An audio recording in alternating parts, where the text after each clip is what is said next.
What is up, fellas? Welcome back to the Factory Fresh Garage, where today is a very big day because we're finally jumping into TIG welding. And not just any TIG welding, we're going to be doing a big aluminum TIG welding project on the GT100. Those you've been tracking, we've got a pretty big bed fabrication project we're going to do, but I've been super apprehensive on TIG welding. We've done a lot of metal fabrication, a lot of steel with our MIG, but I've always been a little bit scared of TIG welding because it's a pretty in-depth technical process compared to MIG, and we're going to do it with aluminum too. And to put the icing on the cake, we're going to be using our cheap Art Captain 200P AC/DC TIG welder that I just purchased. $800 all in. This is what we paid for this. There's 3, 4, 5 different models out there that are cheap AC/DC TIG welders, kind of similar to the Art Captain. It isn't a sponsorship, so I'm going to give you guys an honest review, and let's see if this thing is up to the task.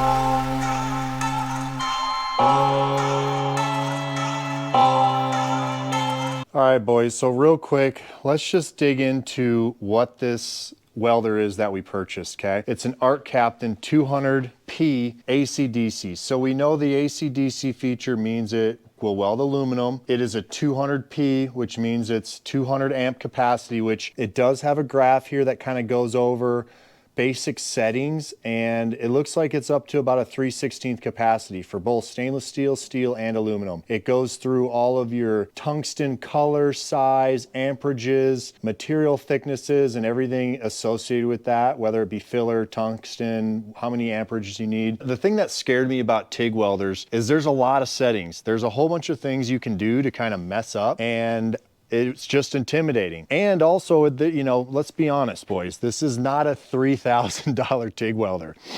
It's 800 bucks. Well, let's say it's $1,000 all in. I say that because when you have a TIG welder, just like a MIG welder, unless it's flux core, you need gas. So, I mean, unfortunately, I had to buy another gas bottle here.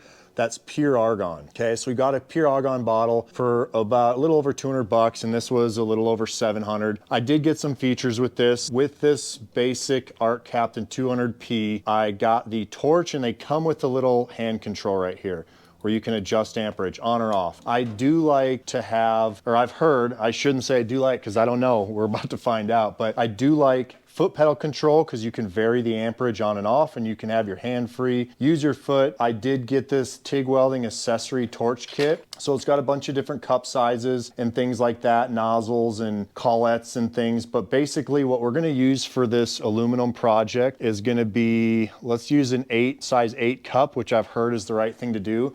I did get some of these fancy glass cups, and I realized these are legitimately glass because I happened to drop the torch and I broke one. So we're gonna start with the cheap stuff. We might try the fancier glass stuff. The other thing you're gonna need is these tungstens. So we got a couple different sizes for the tungsten. It depends on the type of material or the thickness you're welding. We're gonna be welding, you know, potentially we have a 16th and then a 3/32, and then same with filler material. We've got, again, just from an online supply company, you can kind of see here, don't drop it, is a 16th and then a 3/32. I think this is going to give us enough material to kind of get started, and hey, let's see if this TIG welder's up for the task. The other big thing with TIG welding that I've heard is that, like, especially, I mean, aluminum too, especially aluminum and steel, is you got to make sure it's very clean. We did get a stainless steel brush specifically to clean, and then we got some acetone to just really make sure our material is clean and we give the welder an honest shot. Basic settings for this bad boy seems pretty straightforward. So if I click through this, it's on AC/DC TIG, T2 wave, pulse. It does have pulse capability, which is really cool. And then it can be square wave, or I don't know if that's triangle wave or whatever that is. Again, I'm not going to get too crazy about settings. We can select our amperage, and I can go up or down. If I push the button, I can go, okay, there's your AC hertz, you have your AC balance, you have your pre-flow, back to amperage. I think, where's the post flow? There's post flow. So in seconds. So it really, there's not a whole bunch of settings. We're gonna give it a shot and mess with it. And at the end of the day, we're gonna learn by doing things, right? You can only research so much, but to get all in on a TIG welder, AC DC for under or right around $1,000, I'm hoping it works out. So let's give it a shot. One thing I have realized getting all this set up in TIG welding, it's important to be very comfortable when you're welding and have your hand position so you don't get tired and things like that. I am not optimal position right now, but this is my really only big table I can kind of clamp this stuff down on. And it is what it is. It's what I'm dealing with. We're gonna make it work. I'm gonna finish this little piece here, and then we're gonna go over to this side, clean it up real quick with the Scotch-Brite, and then we just spray it with some acetone and figure it out. So welding is fun.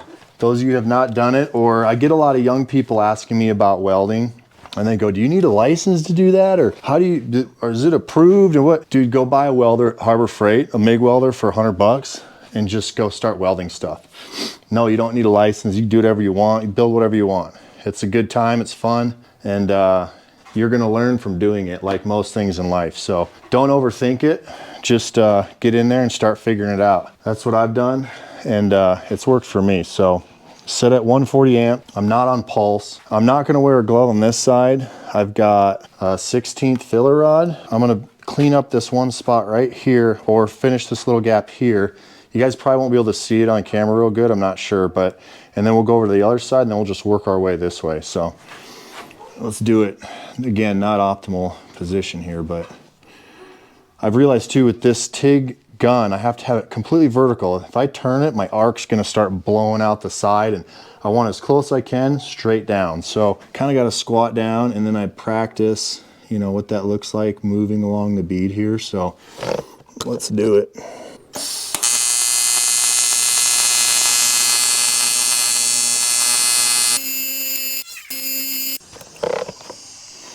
Okay, it was not working great here. Let's try a different rod. Maybe I should, why is it, oh, is my gas not optimal here? Gas is on, I don't know why it's getting all black like that. Maybe I just turned it on. Maybe I should have purged the gas through here first. All right, let's try it again.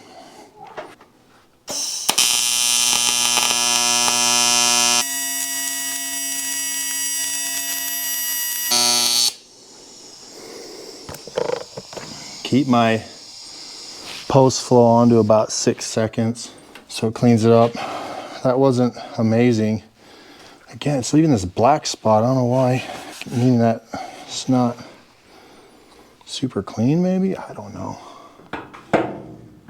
Oh, you heard, you know what it might have been? You heard, I dipped my tungsten and hit it with the aluminum. The second you do that, it sucks it up in there, and then it's garbage. So I grind down a few clean pieces of tungsten, put them somewhere over here, I think. Where are they at? Let's find those, replace the tungsten. They're over here.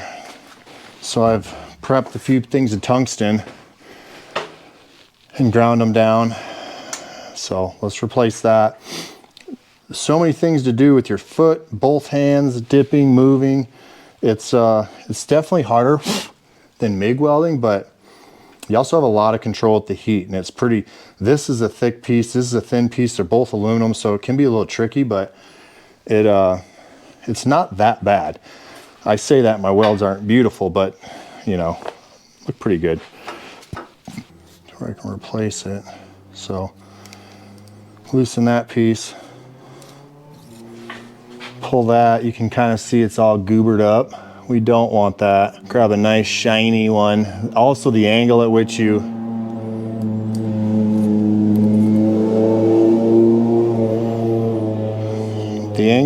cut this tungsten is important. The stick out is important, which it sounds like it's about the diameter of this cup, which I just kind of guesstimate that stuff. I'll clean the tip as best I can, or maybe not as best I can, but as good as I need to, I feel like.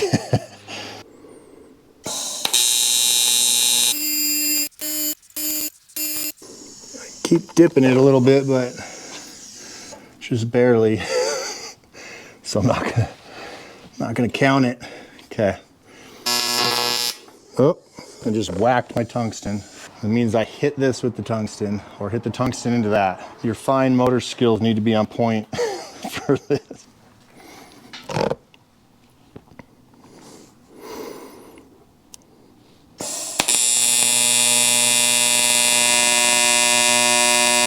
Okay, really not pretty, but I ran out of space on my gun there.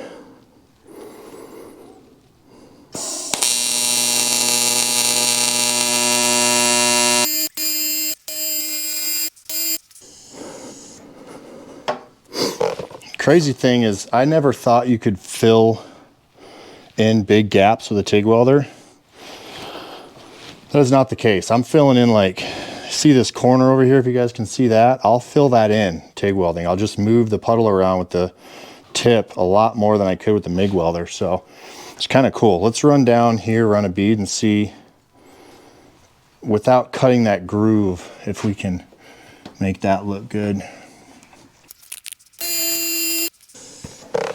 Not bad. It's getting a little short and I can't rest my hand on the metal because it gets hot.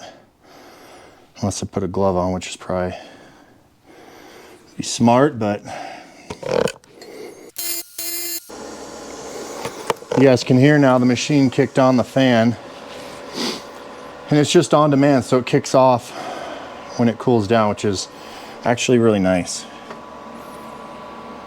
All right, so we are making good progress on our aluminum fabrication project here. So let's just talk a little bit about the fabrication side of it. We kind of been focusing on this review of this welder and first time TIG welding aluminum, but basically I have my swag bandsaw here that I'm cutting 1 by 1/16 of an inch aluminum square tubing.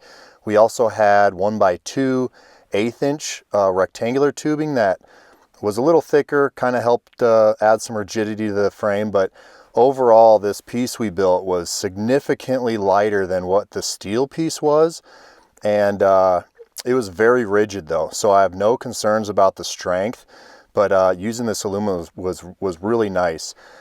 Really focused on making sure these angles and edges and everything's triangulated and it's cut really close to kind of minimize our gaps that we were dealing with, kind of trying to help us with our TIG welding process and not having to fill big gaps.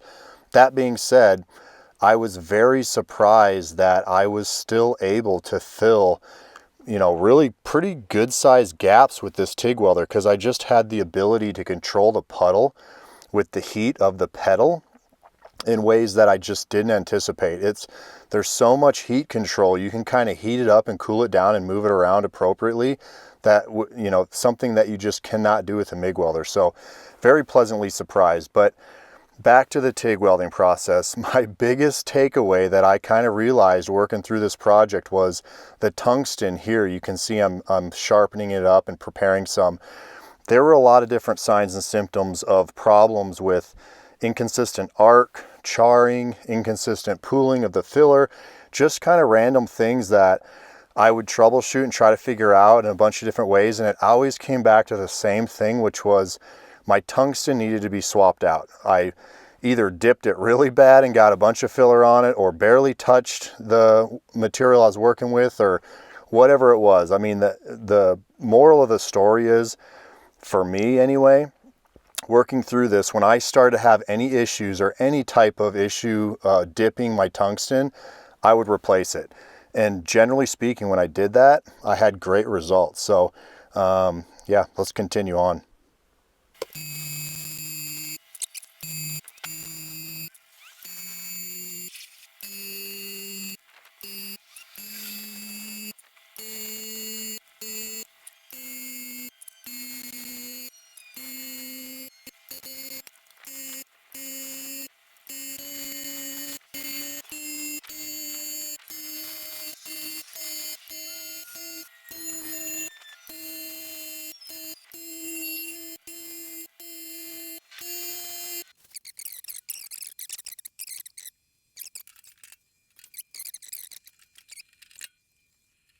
All right, fellas, well, we have completed our project, so let's take a look. We have the aluminum bed tray that we're gonna build. We have some hinges on there. We're gonna be tilting so we can access everything in the bed. This is a pretty big project for our aluminum TIG welding on our cheap welder. And I guess the big question is, what do you guys think about this Art Captain TIG welder? I'm just gonna be completely honest, I'm super happy with it. The settings weren't super confusing. Worked through the process, as you guys saw, made a bunch of mistakes, but again, that's kind of how we learn. But overall, there's an amazing feeling when now I know anything out of aluminum or even just TIG welding stuff where I can make maybe really pretty welds or things that are more visible and they just look really nice when we get into metal fabrication. A TIG welder and the control you have with the heat, it really opens up a lot of possibilities with that stuff. Overall opinion is it's great. Cheap Art Captain TIG welder definitely got the job done. It was up to the task. Now I know there's several welders out there, TIG welders, that are in the same price range. So I think the technology nowadays,